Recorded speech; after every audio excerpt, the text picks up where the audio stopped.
Movie के start में हम एक लेडी को देखते हैं जिसने अपने बेटे को गले लगाया हुआ था और वो अपने बेटे से कह रही थी कि बेटा ये सिर्फ तुम्हारा एक बुरा ड्रीम है। इस लेडी का नाम जेस होता है। वो अपने बेटे से कहती है फिक्र मत करो, मैं तुम्हारे साथ हूँ। नेक्स्ट डे जेस कहीं पर जाने की तैयारी कर रही थी। अब जब वो अपने घर से बाहर जाती है गार्डन में कपड़े लेने के लिए, तो वहाँ पर उसको अपने बेटे का एक टूटा हुआ टॉय मिलता है। घर के अंदर उसका बेटा बैठा ड्राइंग कर रहा था, तभी उसके कलर्स फ्लोर पर गिर जाते हैं। तो जेस जब उन्हें साफ कर रही थी तो उसकी कोई बेल बजाता है। जब ये बाहर चेक करने के लिए जाती है तो बाहर तो कोई भी नहीं था। अब जेस वापस आती है। वापस आकर वो अपना सामान पैक करती है और अपने बेटे को भी साथ जाने का कहती है, मगर उसका बेटा उसकी कोई भी बात नहीं मान रहा था। वो अपनी मदर के साथ नहीं जाना चाहता था। अब जब उसका बेटा बात नहीं मान रहा था तो वो अपने बेटे को घर पर ही छोड़ देती है और खुद अकेले ही चली जाती है। जेस अपने फ्रेंड के पास आई थी। उसका फ्रेंड पूछता है जेस तुम्हें क्या हुआ, तुम क्यों परेशान हो?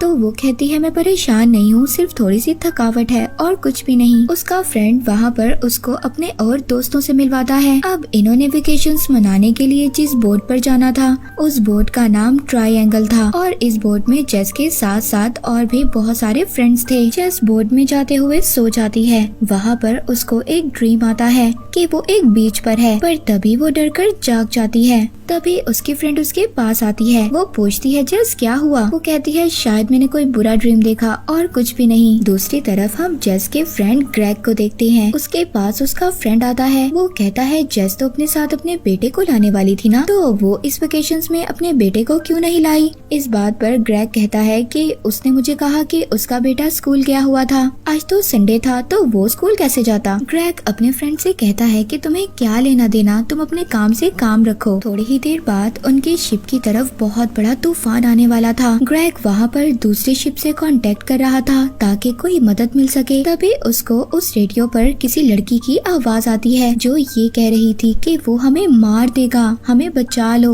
और इसके बाद उसका कांटेक्ट टूट जाता है। अब वहाँ पर बहुत बड़ा तूफान आ गया था। वो अपने शिप को बचाने की कोशिश करते हैं मगर उनका शिप उस तूफान में डूब गया था, पर उन सब ने लाइफ जैकेट पहनी हुई थी जिसकी वजह से वो बच जाते हैं। और अब वो सभी लोग अपनी डूबी हुई शिप के ऊपर चढ़ गए थे, पर इनमें से एक फ्रेंड गायब थी। वो किसी को भी नहीं मिल रही थी। तभी ये लोग देखते हैं दूर से एक बहुत बड़ा शिप आ रहा था। ये उसको हेल्प के लिए हाथ हिलाते हैं, पर ये सब लोग चुपके से उस शिप पर चढ़ जाते हैं। जब वो शिप इनके पास से गुजर रहा था, ये लोग अब शिप के अंदर तो आ गए थे मगर इन्हें शिप के अंदर कोई भी नहीं मिलता। पूरा शिप बिल्कुल खाली था। जेस जब इस शिप को देख रही थी तो वो अपने फ्रेंड ग्रेग से कहती है मुझे ऐसा लगता है कि मैं पहले भी यहाँ पर आ चुकी हूँ। वहाँ पर जेस के जो बाकी फ्रेंड थे वो वहाँ पर पिक्चर देखते हैं जिस पिक्चर में इस शिप की पिक्चर बनी हुई थी और उसी के साथ एक किंग की पिक्चर भी थी जिसके नीचे ये लिखा हुआ था कि उस किंग ने मौत के देवता से अपनी जिंदगी वापस मांगी थी कि हमेशा हमेशा के लिए वो इस दुनिया में ही रहेगा। वो इमोर्टल होना चाहता था। तो मौत के देवता ने उसको कहा कि तुम एक बहुत बड़े पहाड़ पर एक बहुत बड़ा पत्थर लेकर जाओगे। अगर तुमने ऐसा कर दिया तो तुम हमेशा हमेशा के लिए जिंदा हो जाओगे, तुम इस दुनिया में रह सकते हो।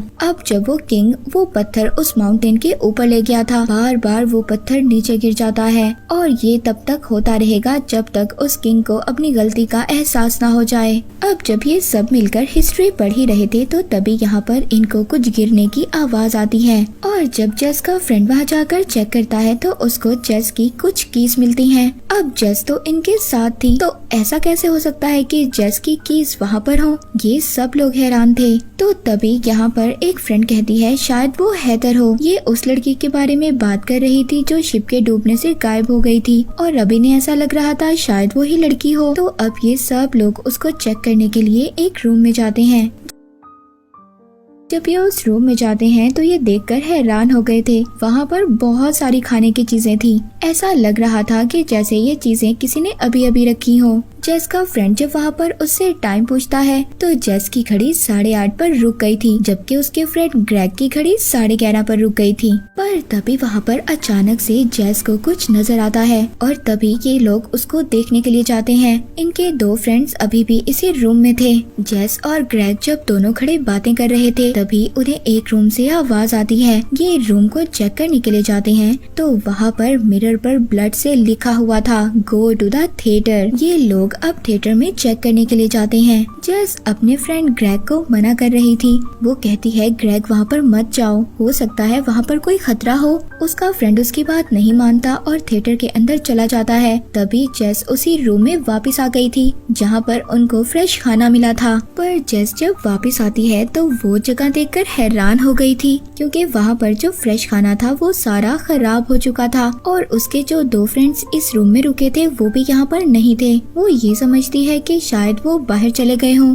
पर तभी वहाँ पर जेस का एक फ्रेंड आता है। उसकी पूरी बॉडी पर ब्लड लगा हुआ था। वो आते ही सार जेस पर अटैक कर देता है। जेस भी अपने आप को बचाने के लिए उस पर जब अटैक करती है तो उसका फ्रेंड मर चुका था। अब जेस को एक बुलेट चलने की आवाज आई थी। ये फौरन से भागकर थिएटर की तरफ जाती है। जब ये जाकर देखती है तो इसके फ्रेंड ग्रेग को भी किसी ने शूट कर दिया था। उसकी एक फ्रेंड बहुत ज्यादा रो रही थी और वो कहती है जेस तुम जानती हो ग्रेग ने मरने से पहले क्या कहा था? उसने हमें बताया कि जेस ने मुझे शूट किया है। जेस कहती है कि मैंने ऐसा बिल्कुल भी नहीं किया, मैं क्यों ग्रेग को मारूंगी? तभी उसका दूसरा फ्रेंड कहता है तुम ही तो हमारे पास उस रूम में आई थी ना, तुम्ही ने कहा था ना कि ग्रेग हमें बुला रहा है और इसीलिए हम तुम्हारे कहने पर यहाँ पर आए थे। पर जेस को कुछ भी समझ नहीं आ रहा था कि उसके साथ आखिर हो क्या रहा है। तभी वहाँ पर एक अनजान आदमी उसके बाकी 2 फ्रेंड्स को भी शूट कर मार देता है। जेस वहाँ से भागती है। किलर भी जेस का पीछा कर रहा था पर अब उसकी बुलेट्स खत्म हो चुकी थी। जेस उससे बचकर भाग रही थी। पर तभी वहाँ पर जेस को एक कुल्हाड़ी नजर आती है। ये उस कुल्हाड़ी को अपने पास रख लेती है। तभी वहाँ पर वो किलर उसके पीछे आ गया था। जेस उस पर अटैक करती है, उसको इंजर्ड कर देती है। उससे पूछती है कि तुम कौन हो, क्या चाहते हो? तभी उसको आवाज आती है कि वो किलर कह रहा था कि सबको मार दो और यही एक रास्ता है घर जाने का। इसके बाद वो किलर खुद पानी में डूब जाता है। अब जेस बिल्कुल अकेली थी। तभी वहाँ पर उसको कुछ आवाजें आती हैं। जब वो चेक करती है तो वो देखती है वो ही शिप जो उनका डूब चुका था। उसके ऊपर सभी फ्रेंड्स खड़े थे और जेस भी थी जो अभी तक मदद के लिए पुकार रहे थे। जेस जब ये देखती है तो वो शॉक्ड हो गई थी। जेस वहाँ से चली जाती है। यहाँ पर ये बात समझ आती है कि जेस शायद किसी टाइम लूप में फंस चुकी थी। उसके सभी फ्रेंड्स इस शिप के अंदर आ गए थे। जेस भी इस शिप के अंदर थी और ये सब कुछ वो छुपकर देख रही थी। अब बिल्कुल वैसा होता है जैसा हमने थोड़ी देर पहले देखा इसके फ्रेंड्स के साथ क्या हुआ। और जो रियल जेस थी वो यही थी जो छुपकर देख रही थी।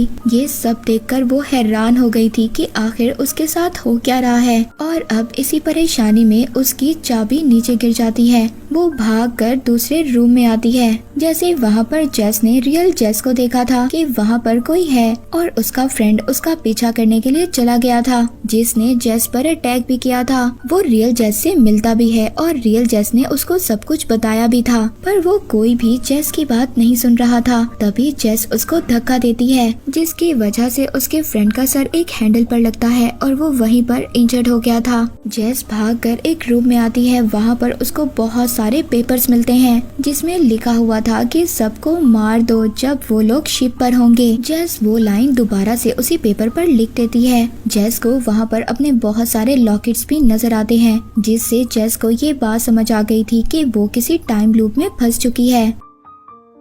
अब ये जो रियल जेस थी ये डिसाइड करती है कि ये किसी न किसी तरह इस टाइम लूप से बाहर आएगी ताकि ये अपने बेटे से मिल सके। जेस अब एक गन लेती है और सबको मारने के लिए चली जाती है। तभी उसका फ्रेंड उसके सामने आ जाता है जो इंजर्ड हो गया था, मगर जेस उस पर बुलेट नहीं चला पाती। वो तभी अपनी कॉपी जेस को देखती है जो अपने फ्रेंड्स के साथ थी, तो वो फौरन से छुप जाती है और उस जेस को मारने की कोशिश करती है और इसी वजह से उसका फ्रेंड वहाँ पर मर गया था। तभी हम देखते हैं ग्रेग को जिसने मारा था। जो ओरिजिनल जेस थी वो इस जेस से पहले आई थी, यानी कि वो जेस ही थी जिसने उसके फ्रेंड ग्रेग को मारा था। जेस के 2 फ्रेंड्स जो ग्रेग के पास थे तो उनके पास ओल्ड जेस आती है। पुरानी जेस उसके दोनों फ्रेंड्स को अपने साथ ले गई थी। जब रियल जेस उनको आवाज देती है तो पुरानी जेस उनसे कहती है कि इग्नोर करो। वो दोनों को एक रूम के अंदर ले आती है और वो उस रूम में लाकर दोनों को नाइफ से स्टैब कर देती है जिसमें जेस का मेल फ्रेंड मारा जाता है। और जेस की फ्रेंड जो बच गई थी वो जल्दी से कंट्रोल रूम के अंदर जाती है और वहाँ पर रेडियो पर इन्फॉर्म करती है कि वो हमें मार रही है। और उसकी ये आवाज जेस के फ्रेंड ग्रेग ने सुनी थी। जैसा हमने हमने पहले देखा था। यानी कि यहाँ पर एक लूप तो कंप्लीट हो चुका था। तभी ग्रेग को वहाँ पर तूफान की आवाज भी आई थी। जिस लड़की ने कंट्रोल रूम में जाकर कहा था कि वो हमें मार रही है, अब उसके पास रियल जेस आ गई थी। मगर वो ये समझ रही थी कि इसी जेस ने सबको मारा है। रियल जेस अपनी फ्रेंड का पीछा करते हुए जब उस शिप के ऊपर आती है तो वो आकर हैरान हो जाती है। वहाँ पर तो उसकी फ्रेंड सिली की बहुत सारी डेड बॉडीज थी। वो ये देखकर हैरान हो गई थी कि ये क्या हो रहा है। ये सब इसलिए हो रहा था क्योंकि उसने इस लूप के पैटर्न को तोड़ने की कोशिश की थी और इससे पहले उस पुरानी जेस ने भी इसी पैटर्न को तोड़ने की कोशिश की थी। रियल जेस अपनी फ्रेंड सेली को समझाने की कोशिश करती है। तभी वहाँ पर न्यू जेस आकर पुरानी जेस को पानी में गिरा देती है। तभी सेली भी मर जाती है। जेस दोबारा से देखती है जो डूबी हुई शिप थी उस पर उसका पूरा ग्रुप खड़ा था और अपने लिए मदद मांग रहा था। इस बात से अब रियल जेस ये समझ गई थी कि जब सब लोग मर जाते हैं तो दोबारा से न्यू लूप स्टार्ट हो जाता है और अब थर्ड बार वो ग्रुप शिप पर चढ़ चुका था। अब इस रियल जेस को दोबारा से इस ग्रुप को मारना था। ये थिएटर में जाती है। वहाँ पर मिरर पर लिखती है go to the theatre, theatre में जाओ। और वहाँ पर आकर वो अपने दोनों फ्रेंड से भी कहती है जो उस रूम में थे जहाँ पर फ्रेश खाना था कि तुम्हें ग्रेग ने बुलाया है जैसा कि हमने पहले देखा। अब जेस जल्दी से जाकर थिएटर में सबसे पहले अपने फ्रेंड ग्रेग को शूट करती है और अब यहाँ पर उनके ग्रुप की न्यू जेस भी थी। तभी ये वहाँ पर अपने दोनों फ्रेंड्स को भी शूट कर देती है। जैसा कि हमने पहले देखा था कि जेस एक अनजान किलर से बचकर भाग रही थी और अब भी ऐसा ही होता है। न्यू जेस रियल जेस से डरकर भाग रही थी। रियल जेस भी न्यू जेस के पीछे जाती है। रियल जेस को ये लग रहा था कि ये अपने सारे ग्रुप को मारकर और जेस को भी मारकर इस लूप को तोड़ देगी, मगर ऐसा नहीं होता। जो न्यू जेस थी उसने रियल जेस को पानी में गिरा दिया था और मरने से पहले जो रियल जेस थी वो न्यू जेस के सामने वही लाइन कहती है जो पुरानी जेस ने इस जेस के सामने कहा था कि सबको मार दो और फिर यहीं से ये लूप स्टार्ट हो जाएगा। कुछ टाइम के बाद अब हम रियल जेस को देखते हैं जो एक बीच पर थी और ये बीच बिल्कुल सेम वैसा ही बीच था जो हमने मूवी के स्टार्ट में देखा जब जेस को ड्रीम आया था, उसी ट्रायंगल शिप में जब जेस सो रही थी। अब जो जेस जो बीच पर थी वो अपने घर आती है। घर आकर वो देखती है कि वहाँ पर तो एक और जेस थी जो अपने बेटे को डांट रही थी कि तुमने अपना टॉय गार्डन में क्यों छोड़ा। और जब ये अपने घर में देख रही थी तो इसके बेटे ने इसको देख लिया था जिसकी वजह से उसका पेंट फ्लोर पर गिर गया था। इस बात पर जो घर में जेस थी वो उसके बेटे को बहुत ज्यादा मारती है। तभी जब ये देखती है तो ये घर की बेल बजाती है। जब वो जेस देखने के लिए बाहर आती है तो ये खुद अंदर चली गई थी। रियल जेस अंदर आकर उस पुरानी जेस को मार देती है। ये सब उसके बेटे ने देख लिया था। जो हमने मूवी के स्टार्ट में देखा वो अपने बेटे को हक करती है और कहती है कि बेटा ये तुम्हारा सिर्फ बुरा ड्रीम था। रियल वाली जेस पुरानी जेस की डेड बॉडी बैग में डालकर अपनी कार में रख लेती है। अब जब वो अपने बेटे के साथ गाड़ी में जा रही थी तभी एक गर्ल आकर उसकी फ्रंट स्क्रीन से टकरा जाता है और वो मर गया था। जब ये उसको दफनाने के लिए जाती है तो वहाँ पर तो बहुत सारी गर्ल्स थी। यानी कि इसका मतलब ये था कि इस रियल जेस के आने से पहले यहाँ पर बहुत सारी जेस आई थी। ये बहुत ज्यादा घबरा गई थी और जल्दी से यहाँ से चली जाती है। इसकी कार पर जो ब्लड लगा हुआ था इसका बेटा देखकर बहुत ज्यादा परेशान हो रहा था। इसी बात पर जेस का ध्यान हट जाता है और उसकी कार एक ट्रक से टकरा जाती है। उनका एक्सीडेंट हो गया था। उस एक्सीडेंट की वजह से जेस और उसका बेटा मर गए थे, मगर जो जेस मरी थी वो रियल नहीं थी। रियल जेस बच गई थी। उसके पास एक टैक्सी ड्राइवर आता है। उससे वो सवाल करता है मैडम क्या आप ठीक हैं? तो वो हाँ में जवाब देती है कि मैं ठीक हूँ। रियल जेस टैक्सी में बैठकर उसी जगह पर जाती है जहाँ से ये ट्रायंगल शिप में बैठकर जाने वाली थी ताकि ये लूप को दोबारा से स्टार्ट कर सके अपने बेटे को वापस लाने के लिए। वो टैक्सी ड्राइवर कहता है मैडम मैंने अपना मीटर बंद कर दिया है, क्या आप दोबारा से यहाँ पर आएंगी? तो जेस कहती है कि हाँ मैं दोबारा से यहाँ पर आऊंगी। अब जब वो वहाँ पर शिप पर जाने के लिए लिए आती है तो उसको उसका वही फ्रेंड मिलता है जो पूछ रहा था कि क्या तुम अपने बेटे को अपने साथ नहीं लाई। तो वो कहती है कि वो स्कूल गया हुआ था। अब वहाँ पर ग्रेग भी आ जाता है, यानी कि ये वही सीन था जो हमने मूवी के स्टार्ट में देखा। और जेस इस टाइम पीरियड को दोबारा से स्टार्ट कर रही थी, यानी कि टाइम लूप को दोबारा से स्टार्ट कर रही थी अपने बेटे को वापस लाने के लिए। जेस उसी शिप पर चढ़ जाती है जिस पर उसका सारा ग्रुप था